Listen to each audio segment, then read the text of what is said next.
दिनांक 1/7/2024 यानी कल से हमारे देश में जो 3 नए कानून, पुराने कानून थे, उनके जगह पर नए कानून लागू होने जा रहे हैं। जो पहले भारतीय दंड संहिता था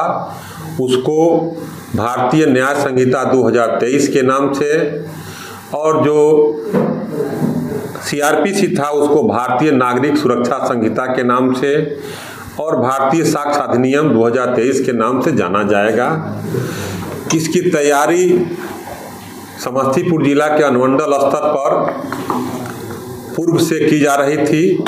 और अनुमंडल स्तर के जितने पदाधिकारी थे, सब इंस्पेक्टर, ASI और PTC उत्तीर्ण, सभी को विधिवत डिजिटल मोड में प्रशिक्षण इंजीनियरिंग कॉलेज सरारंजन में चल रहा था। 3 दिवसीय इन लोगों को प्रशिक्षण भी दिया गया, टेस्ट भी लिया गया, और टेस्ट के बाद अब इन लोगों को व्यवहारिक प्रशिक्षण भी इधर 2-3 दिन से चल रहा है। इसकी तैयारी हम लोग अच्छी तरह से किए हैं ताकि एक साथ से इस नियम का पालन व्यवस्थित रूप से किया जाएगा। इसके लिए एक प्रोग्राम ये भी कहा गया कि कल 1 तारीख से सभी थाना में, अनुमंडल के सभी थाना में, थाना प्रभारी 10:30 से 1 बजे के बीच आम पब्लिक के बीच इस नए परिवर्तित नियम को बताएंगे और आम जनता को जागरूक करेंगे। ये कल का रखा गया है। और इस जो नए कानून आए हैं, इस कानून के तहत, इस कानून में नागरिक के अधिकार की काफ़ी सुरक्षा की गई है, और पुलिसिंग जो है नागरिक केंद्रित आधारित पर होने जा रहा है। अपराधियों के लिए कड़े से कड़े कानून की व्यवस्था की गई है, और त्वरित रूप से न्याय हो, इस न्याय की प्रक्रिया में पुलिस के भी पक्ष को मजबूत किया गया है, और एक समय सीमा के तहत उनके दायित्व को, उनके कर्तव्यों का पालन करने के लिए जिम्मेवारी सुनिश्चित की गई है, और न्यायालय से भी त्वरित रूप से न्याय हो, इसके लिए भी प्रावधान किया गया है। आम जनता को बहुत सारे डिजिटल मोड के कारण और प्रशिक्षण के बाद बहुत सारी सुविधाएं जो हैं पोर्टल पर रहेंगी, जो नागरिक केंद्रित होगा, और लोग कहीं के भी हों, कहीं से भी FIR और सूचना, विभिन्न तरह की सूचनाएं जो है पोर्टल के माध्यम से देंगे, और उसके आधार पर पुलिस जो है काम करेगी। एक मुख्य परिवर्तन किया गया है कि ऑडियो वीडियो कम्युनिकेशन को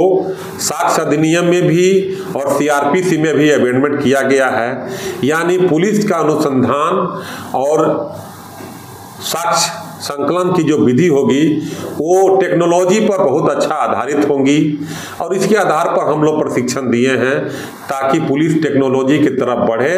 और न्याय व्यवस्था में उसकी अहम भूमिका हो। एक और परिवर्तन किया गया है कि 7 साल से ऊपर के जितने कांड होंगे, उस कांड को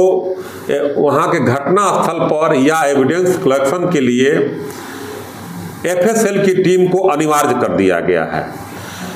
और वहाँ FSL की टीम जाएगी त्वरित रूप से और साक्ष्य टेक्नोलॉजी के आधार पर बरामद करेगी। साथ ही 7 साल के नीचे के भी जो अपराध होंगे उनके लिए पुलिस को प्रशिक्षित किया जा रहा है, और उनको स्मार्टफोन और आने वाले समय में अनुसंधानकर्ता को लैपटॉप की भी व्यवस्था दी जा रही है कि ताकि घटना स्थल जो अपराधियों का कोई न कोई एविडेंस छोड़ जाते हैं उसको संग्रह किया जाए और साक्ष्य आधारित न्याय की तरफ बढ़ा जाए।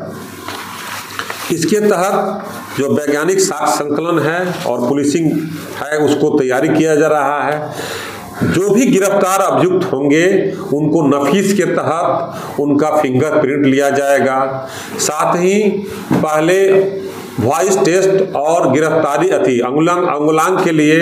गिरफ्तारी मस्ट था, लेकिन इस कानून में ये छूट दिया गया है कि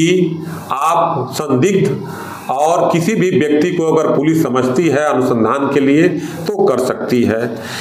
नए आपराधिक कानून को नागरिक केंद्रित बनाने का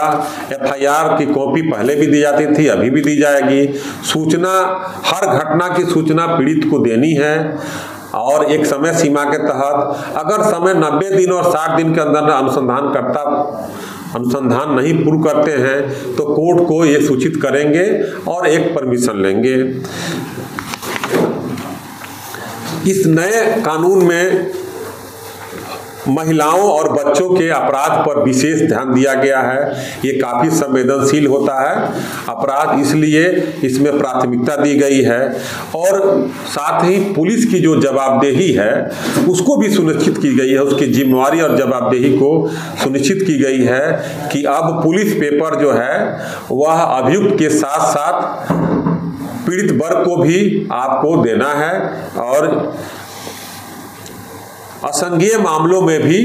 आपको एफआईआर करना है, डीएसपी रैंक के अधिकारी को विधिवत सूचना देना है। ये सारे परफॉर्मा भी चेंज हुए हैं और उस परफॉर्मा के अंदर डिजिटल मोड पर काम करना है। ये एक तैयारी हमारी चल रही थी, हमारे अनुमंडल में ये प्रशिक्षण चल रहा है और उसमें भी अब हम लोग प्राथमिक साक्ष्य और द्वितीय साक्ष्य इस पर हम लोग ज़्यादा से ज़्यादा टेक्नोलॉजी को प्राथमिक साक्ष्य बनाने के पहल पर काम कर रहे हैं। किसी भी व्यक्ति को गिरफ्तारी होगी तो उसके लिए नामित पदाधिकारी थाना में भी रहेंगे और जिला स्तर पर रहेंगे ताकि हर परिवार को जानकारी हो पाए कि किस व्यक्ति को किस कांड में गिरफ्तारी की गई है। इस प्रकार एक व्यापक परिवर्तन हो रहा है इस कानून के तहत और आम नागरिक को